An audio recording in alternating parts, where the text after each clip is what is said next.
በአሁን ጊዜ ላይ እንግሊዘኛ ቋንቋ ምን ያህል ያስፈልጋል የሚለውን ነገር ይሄን ያህል ነው ብሎ ለመናገር በጣም የተለመደ ነገር እንደሆነ ይገባኛል። ምክንያቱም በየቦታው የምትሰሙት ይሄንኑ ስለሆነ ማለት ነው። ነገር ግን አንድ ነገር ስለተደጋገመ ደግሞ ዋጋው ሊቀንስልን ይገባል ማለትም አይደለም። እውነት ነው፣ በዚህ ዘመን እንደ እንግሊዘኛ በጣም መሰረታዊ የሚሆን ቋንቋ የለም። ምናልባት ቋንቋውን ማወቅ ብቻ የስራ በሮችን የሚከፍትበትም አጋጣሚ ላይ ስለሆነን ማለት ነው። ስለዚህ እንግሊዘኛ ይጠቅማል ወይም አይጠቅምም የሚለው ጥያቄ አይደለም ማለት ነው። በአሁኑ ጊዜ ጥያቄ የሚሆነው እንዴት አድርጌ ይህንን ቋንቋ ማዳበር እችላለሁ የሚለው ጥያቄ ነው። በማንኛውም ቋንቋ ላይ 4 መሰረታዊ የሆኑ ክህሎቶች አሉን። መናገር፣ ማዳመጥ፣ መጻፍና ማንበብ። ምናልባት ከነዚህ ሁሉ ደግሞ በጣም ቻሌንጅ ሊያደርግ ይችላል ተብሎ የሚታሰበው መጻፍና ማንበብ ነው። እንግሊዘኛን ደግሞ ምናልባትም ከኛ በተለይ ከአማርኛ ቋንቋ በላይ በጣም ቻሌንጂንግ የሚያደርገው ምንድነው? ብዙ አይነት ድምጾች በጣም ከተወሰኑ አናባቢ ፊደሎች ስለምናገኝ ነው። ከዛም አልፎ ደግሞ ተናባቢ የሆኑ ፊደሎች እንኳን አብረው በሚመጡበት ጊዜ ሌላ ድምጽ ይዘው እናገኛቸዋለን። እነዚህም ዳያግራፍ በማለት እንጠራቸዋለን ወይም ኮንሶናንት ዳያግራፎች ይባላሉ። ዳያግራፍ ማለት ባለ 2 ጥምር ፊደል እንደማለት ነው። ከነዚህ ጥምር ፊደሎች ውስጥ ግን የምናገኘው ድምጽ ኢቭን አንድ ብቻ እንኳን አይደለም፣ 2 ብቻም አይደለም፣ 3 ድምጽ እናገኝላቸዋለን ከነዚህ ጥምር ፊደሎች ውስጥ ማለት ነው። ለዛሬም እንግዲህ ካሉን የተናባቢ ጥምር ፊደሎች ውስጥ 3ቱን መርጬ 3ቱንም ድምጻቸውን እንዴት እንደምንጠቀማቸው አብረን እናያለን። የትም እንዳትሄዱ። ራሳችሁን በተለይ ማንበብና መጻፍ ላይ በደንብ ራሴን ማሻሻል እፈልጋለሁ የምትሉ ሰዎች ትክክለኛው ቦታ ላይ ነው ያላችሁት። በደንብ አድርጋችሁ ተከታተሉ። እናንተን ከዚህ በጣም መሰረታዊ ከሆነ ቋንቋ ጋር ማለማመድና ምናልባት ትምህርት ላይ ከሆናችሁ፣ ስራ ላይ ከሆናችሁና በጣም የሚያስፈልጋችሁ ከሆነ ብቁ እንድትሆኑ ለማድረግ ነው እንግዲህ ተግቼ እየሰራ ያለሁት።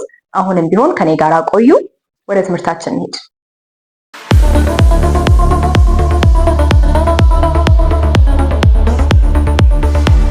እንግዲህ እንዳልኳችሁ እነዚህ ዳያግራፍ የምንላቸው ወይም ጥምር ፊደላት የምንላቸው ተናባቢዎች አንድ ላይ በመምጣታቸው ብቻ የተለየ ድምጽ ይፈጥራሉ። ለምሳሌ አብዛኞቹን ተናባቢ ፊደሎች በምናገኝበት ጊዜ በስድስተኛ ድምጻቸው መጥራት የተለመደ ነው። ለምሳሌ ጂን ብቻውን ካገኘነው ግ ብለን እንጠራዋለን፣ ወይም ደግሞ ጂ ሊሆን የሚችልበትም አጋጣሚ አለ። ኤችን ብቻዋን ብናገኛት ህ ብለን እናነባታለን። አጠገቧ እንዳሉት አናባቢዎች ድምጿ ይለወጥ ይሆናል እንጂ ብቻዋን ግን ቃል ላይ በምናገኝበት ጊዜ ህ የሚለውን ድምጽ ትፈጥርልናለች። ነገር ግን እነዚህ 2 ፊደሎች ደግሞ አብረው በሚመጡበት ጊዜ ግ ወይም ደግሞ ህ መሆናቸውን ትተው ሌላ ድምጽ ይፈጥራሉ ማለት ነው። ስለዚህ እንግዲህ እንደገመታችሁት በመጀመሪያ የምናያት ዳያግራፍ ወይም ደግሞ የኮንሶናንት ጥምር ፊደል ጂ እና ኤች ናቸው። እነዚህ ጥምር ፊደሎች አንድ ላይ ሲመጡ የሚፈጥሩት ድምጽ ደግሞ 3 አይነት ይሆናል። በመጀመሪያ ጂ እና ኤችን አብረን ስናገኛቸው በደንብ ኮመን የምናገኘው ድምጽ ፍ የሚል ድምጽ ይሆናል። ስለዚህ ጂ እና ኤችን አብራችሁ ስታገኙ ፍ ሆኖ የመነበብ እድል አለው ማለት ነው። በሁለተኛ ደረጃ አሁንም እችኑ ጂ እና ኤች አብራችሁ ስታገኙ ደግሞ ግ ሆኖ ሊነበብ የሚችልበትም አጋጣሚ አለ። ምናልባት ይሄንን እንግሊዘኛ ከሌላ ቋንቋ ከተዋሳቸው ፊደሎች ጋር ይሄንን ድምጽ ልናገኘው እንችላለን። መቼ ሲመጣ ግ ሆኖ ሊነበብ ይችላል የሚለውን በምሳሌዎች እንመለከታለን። በሶስተኛ ደረጃ የምናገኘው የዚሁ የጂ እና የኤች ድምጽ ደግሞ ምን ይሆናል? ምንም ድምጽ አልባ ይሆናል ማለት ነው። ስለዚህ እያለ እንኳን ላናነበው እንችላለን። ነገር ግን ስንጽፍ ግዴታ አብሮ መቀመጥ አለበት። በብዛት ድምጽ አልባ ሆኖ ሲመጣ ከአይ ስፔሊንግ ጋር ልናገኘው እንችላለን።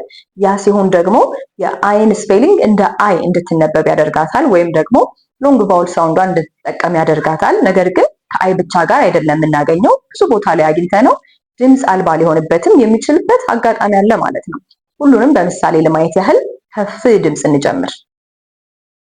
እነዚህን የምትመለከቷቸውን 2 ቃሎች የምናነባቸው በፍ ድምጽ ይሆናል ማለት ነው። ጂ እና ኤችን በምናገኝበት ቦታ ላይ ሁሉ ፍ አድርገን እናነባዋለን። ስለዚህ የመጀመሪያዋን ቃል ስናነባት ካፍ ብለን እናነባታለን። 2 የተለዩ ህጎች ናቸው እዚህ ጋር ያሉት። ኦ እና ዩ በዚህ ጊዜ የአ አይነት ድምጽ ይሰጠናል። ስለዚህ ስናነባው ካፍ ብለን እናነባለን። ጂ እና ኤች የፍ ድምጽ ይዟል ማለት ነው። ሁለተኛዋን ቃል ስናነባት አሁንም ላፍ ብለን እናነባታለን። እዚህ ጋም ኤ እና ዩ እንኳን ቢኖሩ በዚህ ጊዜ እንደ ኦ አይነት ድምጽ ሳይሆን አ አይነት ድምፅን ብቻ ነው የጠበቀው ማለት ነው። ስለዚህ ላፍ እና ካፍ ብለን እናነባቸዋለን እነዚህ ሁለት ቃሎችን ማለት ነው። በዋናነት ትኩረት እንድናደርግ የፈለኩት ጂኤች አንድ ላይ መጥቶ ፍ የሚለውን ድምፁን ሊሰጥ ይችላል የሚለው ላይ ነው። ወደ ሁለተኛው ድምፃችን እና ምሳሌዎቻቸው ደግሞ እንለፍ። አሁንም እነዚህን ሁለት ቃሎች ስናነብ በዚህ ጊዜ የጂኤች ድምፅ ወደ ግ አይነት ድምፅ ተቀይሯል ማለት ነው። ስለዚህ የመጀመሪያዋን ቃል ስናነባት ስፓጌቲ ብለን እናነባታለን። አይ ቲንክ ከጣሊያን ሊመጣ እንደሚችል እንገምታለን ይሄንን ቃል። ስለዚህ እችን ቃል ስናነብ ስፓጌቲ ብለን እናነባታለን። በዚህ ጊዜ ኢቭን አንድ የተጣሰ የእንግሊዘኛ ሕግ እንዳለን ትመለከታላችሁ።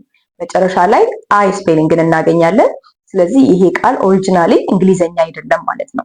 የተዋሱት ቃል ላይ አንዳንድ ጊዜ በእንግሊዘኛ አይሆንም ብለን የተናገርናቸውን ሕጎች ሲያፈርሱም እንመለከታለን። ነገር ግን ሲዋሱ ቃሉን ሳይቀይሩ ፊደሎቹን ሳይቀይሩ ስለሚያመጧቸው ምናልባት በእንግሊዘኛ ላይ ስህተት ይሆናሉ ብለን የምናስባቸውንም ሕጎች ልናገኝ እንችላለን ማለት ነው። በጥቅሉ ግን ይህን ቃል ስናነባው ስፓጌቲ ብለን እናነባዋለን ማለት ነው። በሁለተኛ የምናገኘው ደግሞ የሀገር ስም ነው። አፍሪካ አህጉራችን ላይ ያለ የሀገር ስም ጋና። ጋና ብለን ስናነብ መጀመሪያ ላይ የምናገኘው ፊደል ጂ እና ኤች ነው። ነገር ግን ስናነበው በፍ ድምፅ አይደለም፣ ወይም ድምፅ አልባ ሆኖ አይደለም እዚህ ጋር ያለው በግ ድምፅ አንብበነዋል ማለት ነው። ወደ ሶስተኛው ምሳሌያችን ስንሄድ አይ ቲንክ በጣም ብዙ ቃሎችን ልናገኝ እንችላለን በዚህኛው ድምፅ። ያ ማለት ድምፅ አልባ ሆኖ ሲመጣ ማለት ነው ጂኤች። ስለዚህ የምታዩቸው እዚህ ጋር ያሉት ኤግዛምፕሎች ይሄ ተመሳሳይ አይነት የስፔሊንግ አደራደር ይኖራቸዋል። በብዛት አይን የሚከተሉ ሲሆኑ እነዚህን ሁለት ምሳሌዎች ስንመለከት ላይት እና ፋይት ብለን እናነባቸዋለን ማለት ነው። ይሄ ብቻም አይደለም፣ እችኛዋን ቃል ደግሞ ቦት ብለን እናነባታለን። ስለዚህ እዚህ ጋር ጂኤች እያለ ነገር ግን ድምፅ አልባ ሆኗል ማለት ነው። በብዛት እንዳልኳችሁ አይ ስፔሊንግ ጋር ሊመጣ ይችላል። ምንም አይነት ድምፁን ግን አይሰጠንም፣ ድምፅ አልባ ሆኖ ይነበባል። በሁለተኛውም ቃል ላይ እንዲሁ ጂና ኤችን እየተመለከትን ነገር ግን ድምፁን አንጠራም ማለት ነው። ነገር ግን መታወቅ ያለበት በምንጽፍበት ጊዜ ግዴታ ጂኤች ስፔሊንግን ማግኘት ይጠበቅብናል ወይም መጻፍ ይጠበቅብናል ማለት ነው።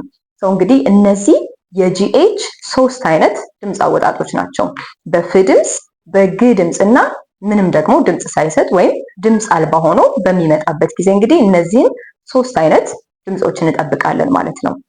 በቀጣይ የምንሄደው ወደ ሲኤች ነው። ሲኤችም ልክ እንደ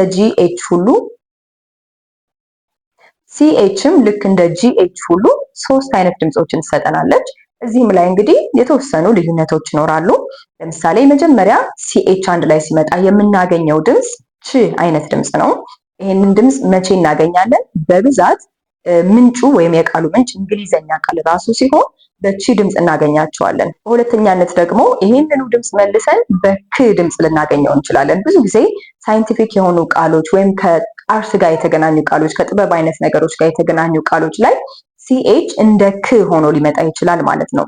በሶስተኛነት ደግሞ የምናገኘው ይሄንን ድምፅ በሽ አይነት ድምፅ ሆኖ ሊመጣ ይችላል። በሽ አይነት ድምፅ መቼ ሊመጣ ይችላል?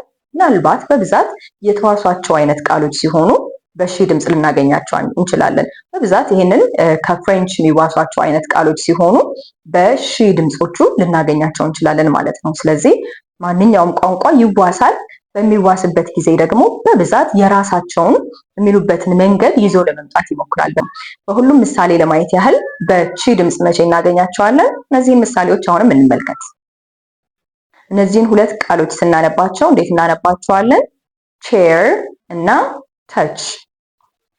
ቼር እና ተች። በዚህ ጊዜ የመጀመሪያው ቃል ላይ መጀመሪያ ላይ የምናገኛት ሲኤች የቺ ድምፅ ይዛለች። በሁለተኛው ቃል ላይ ተች ስንል መጨረሻ ላይ ሲኤች እንደ ች ሆና ተነባለች ማለት ነው። በሁለተኛ ደረጃ ይህንኑ ዲያግራፍ በክ ድምፅም እናገኘዋለን ብለናል። አሁንም እስኪ እናያቸው እነዚህን ሁለት ምሳሌዎች። የመጀመሪያዋን ቃል ስናነባት ኮረስ ብለን እናነባታለን። ኮረስ። ስለዚህ የምናገኘው ስፔሊንግ ሲኤች ነው። ስናነባው ግን በክ ድምፅ ጀምረን አንብበነዋል ማለት ነው። ሁለተኛዋን ቃል ደግሞ ኬሚስት አድርገን እናነባታለን። እዚህም ላይ እንግዲህ ሲኤች ነች ያለችው፣ ነገር ግን የተጠቀምነው በክ ድምፅ ነው ማለት ነው። ወደ ሶስተኛው ድምፅ ደግሞ ስንሄድ በሺ ድምፅ መቼ እናገኛታለን? እነዚህን ሁለት ምሳሌዎች እንመልከት። አሁንም የመጀመሪያዋን ቃል ስናነባት ሸፍ ብለን እናነባታለን። ሸፍ። ስለዚህ እዚህ ጋር ሲኤች መጥቶ በሺ ድምፅ ነው የተነበበው ማለት ነው። ሁለተኛዋን ቃል ደግሞ መሽን ብለን እናነባታለን። ስለዚህ አሁንም ማሽን ስንል መሀል ላይ ሲና ኤችን አግኝተናል። ነገር ግን የተጠቀምነው ድምፅ የሺ ነው እንጂ የቺ ወይም የክ አይደለም ማለት ነው። እንግዲህ ሲኤችን አግኝታችሁ ሁልጊዜ አንድ አይነት ድምፅ ብቻ አይጠበቅም ማለት ነው። ሶስት አይነት ድምፆችን ልታወጣ ትችላለች። ወደ ሶስተኛዋ ዳያግራፋችን ደግሞ እንሂድ። በሶስተኛነት የምናገኛት ኤስ እና ሲ አብረው ሲመጡ ምን አይነት ድምፅ ሊያወጡ ይችላሉ? እንግዲህ ኤስ እና ሲም ሶስት አይነት ድምፆች ልታወጣ ትችላለች ማለት ነው። በደንብ የምናውቃቸው ሁለቱን ድምፆቹን ነው። ዛሬ ግን ሶስተኛዋንም ጨምረን ደግሞ እንመለከታለን። ኤስ እና ሲ አብረው ሲመጡ በብዛት ውሳኔውን የምትሰጠው ከሲ ስፔሊንግ በኋላ የምትመጣው ስፔሊንግ ናት። ለምሳሌ በመጀመሪያ ላይ እንግዲህ ይሄንን ዳያግራፍ አግኝተን ስ እና ክ አይነት ሳውንድ ልንጠብቅ እንችላለን። ኤስ ስፔሊንግ እንደ ስ ሆና ሲ ደግሞ እንደ ክ ሆና የምትነበብበት ጊዜ ይኖራል። ይህን የሚያደርገው ምንድን ነው?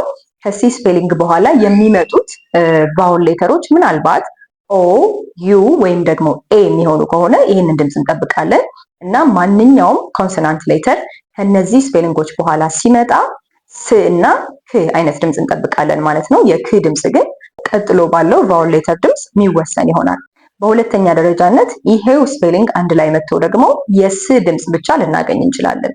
ይሄ የሚወሰነው ደግሞ አሁንም ከሲ ስፔሊንግ በኋላ ምናልባት አይን፣ ኢ ወይም ደግሞ ዋይ ስፔሊንግን የምናገኝ ከሆነ ሁለቱም ስፔሊንጎች ኖረው በስ ሳውንድ ብቻ ሊነበብ ይችላል ማለት ነው ቃሉ። በሶስተኛነት የምናገኘው ደግሞ የኤስ እና የሲ ድምፅ እንደ ሽ አይነት ሆኖ ሊነበብ የሚችልበትም አጋጣሚ አለ ማለት ነው። ስለዚህ ሶስት ድምፆች፣ የመጀመሪያው ላይ ስክ አይነት ድምፅ ይኖረዋል። ሁለተኛዋ ላይ ደግሞ ስ ብቻ ድምፅ እናገኛለን። በሶስተኛነት ደግሞ ሽ አይነት ድምፅ ልናገኝ እንችላለን ማለት ነው። በሶስቱም ምሳሌዎች እንመለከታለን። እናንተ ግን ምናልባት የራሳችሁ አስተያየት ካላችሁ ኮመንት ካላችሁ ኮመንት ሴክሽን ላይ ማስቀመጥ ትችላላችሁ። ጥያቄዎች ካላችሁ መጠየቅ ትችላላችሁ። ነገር ግን ደግሞ ሰብስክራይብ፣ ላይክ፣ ሼር ማድረግ እንዳይረሳ። ያስፈልጋችኋል ብላችሁ ለምታስቧቸው ጓደኞቻችሁ፣ ቤተሰቦቻችሁ፣ ዘመዶቻችሁ ሁሉ ሼር ማድረግ ትችላላችሁ። ሊጠቀሙበት ይችላሉ ካላችሁ ሼር ብታደርጉላቸው እጅግ በጣም ምናልባት ለትምህርታቸው ወይም ለስራቸው አስፈላጊ ሊሆን ይችላል ማለት ነው። ስለዚህ እሱን ማድረግ እንዳትረሱ። ወደ ምሳሌዎቻችን ደግሞ እንለፍ። ወደ ምሳሌዎቻችን ስናልፍ ኤስ እና ሲ አብረው መጥተው እንዴት ስክ አይነት ድምፅ ይኖራቸዋል? አሁንም በምሳሌዎች ደግሞ እነዚህ ምሳሌዎች ላይ እንግዲህ እንደምንመለከተው እንዴት አድርገን እናነባቸዋለን? የመጀመሪያዋን ቃል ስኩል አድርገን እናነባታለን። ስኩል ኮመንሊ የምናውቃት ቃል ናት።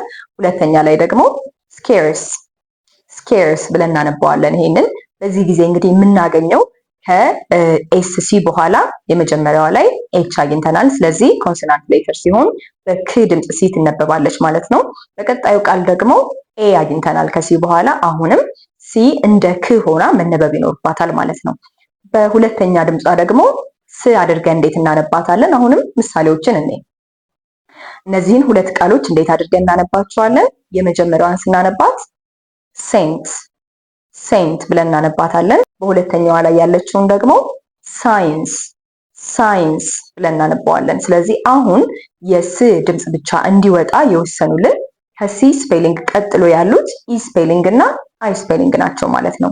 ምናልባት ዋይም ያለው ስፔሊንግ ብናገኝ አሁንም በስ ድምፅ እናነባቸዋለን ማለት ነው። በሶስተኛ ደረጃ እንግዲህ የምናገኘው አሁንም ይሄው ስፔሊንግ መጥቶ እንደ ሺ ሆኖ ሊነበብ የሚችልበትም አጋጣሚ አለ ማለት ነው።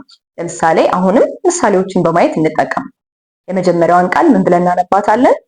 ፋሸል ብለን እናነባታለን። ስለዚህ ይሄንን ምናልባት የሕክምና ተማሪ የሆናችሁ ፋሻ ማለት ያው ኮኔክቲቭ ቲሹ አይነት ነገር ነው። ምናልባት እሱን ለትምህርታችሁ ልተወውና ነገር ግን ስናነበው ፋሸል ብለን እናነባዋለን። በሁለተኛ ደረጃ ላይ ደግሞ ያለችውን ኮንሺየስ ብለን እናነባዋለን። ስለዚህ አሁን በየመሃሉ ያሉት ኤስ እና ሲ ስፔሊንግ በስ እና ክ ወይም ደግሞ በስ ድምፅ ብቻ ሳይሆን በሺ አይነት ድምፅ ተነበዋል ማለት ነው። እንግዲህ እነዚህ በሁለት ኮንሶናንት ሌተሮች ሊመጡ የሚችሉ ሶስት አይነት ድምፆች ናቸው ማለት ነው። ስለዚህ እንግሊዘኛን እያንዳንዷን ሌተር ለብቻዋ ብቻ ድምጿን አጥንተን መጨረስ አንችልም ማለት ነው። አንድ ላይ በሚመጡበት ጊዜም የተለየ ድምፅ ሊፈጥሩ ስለሚችሉ እሱንም በደንብ ማየት ይኖርብናል። ነገር ግን ጊዜ ከተሰጠውና የእናንተ ጽኑ የሆነ ፍላጎት ካለ ማይለመድ ምንም ነገር የለም። ስለዚህ አሁንም አበረታታችኋለሁ። በደንብ ጊዜያችሁን እየሰጣችሁ ስፔሻሊ ደግሞ ስራ ህይወታችሁ ላይ እና ትምህርት ህይወታችሁ ላይ የግዴታ የሚያስፈልጋችሁ ከሆነ ምንም አማራጭ የላችሁም። በደንብ አድርጋችሁ መማር ይጠበቅባችኋል። ለዛሬ እንግዲህ እነዚህን 3 ዳያግራፎች ወይም ደግሞ ጥምር ኮንሶናንት ሌተሮች እስከ ድምጻቸው እስከ ምሳሌዎቻቸው ይዤላችሁ መጥቼ ነበረ። እንግዲህ ከኔ ደግሞ የተረፉ ምሳሌዎች እናንተ የምትጨምሯቸው ደግሞ ካሉ አሁንም መጨመር ይቻላል። ጥያቄዎች ካላችሁ መጠየቅ ይቻላል። አሁንም ቢሆን በድጋሜ ሰብስክራይብ፣ ላይክ፣ ሼር ማድረግ እንዳይረሳ። ጎደለ የምትሉት ነገር ካለ ኮሜንት ሴክሽን ላይ ማስቀመጥ ትችላላችሁ። በይበልጥም ደግሞ ምናልባት አሁንም ራሴን በደንብ ኢምፕሩቭ ለማድረግ መማር እፈልጋለሁ የምትሉ ከሆነ ስክሪኑ ላይ በምታዩት ስልክ መደወል ትችላላችሁ። እናንተን ለማስተናገድ ምን ጊዜም ቢሆን ዝግጁ ሆኜ እጠብቃችኋለሁ። ትምህርታችሁ፣ ስራችሁ ምናልባት ቋንቋ ባለማወቅ ምክንያት እንዳይስተጓጎል በደንብ እንግዲህ ተግቼ እየሰራሁላችሁ ነው የምገኘው። መደወል ይቻላል። ኮሜንት ሴክሽን ላይ ያላችሁን ማንኛውም ጥያቄ ማስቀመጥ ይቻላል። ይሄ ሃፒ እንግሊሽ ነው። እኔ ሰብለ ነበርኩኝ። በሚቀጥለው ቪዲዮ እስከማገኛችሁ ድረስ መልካሙን ሁሉ እመኝላችኋለሁ። ወዳችኋለሁ። ተባረኩልኝ።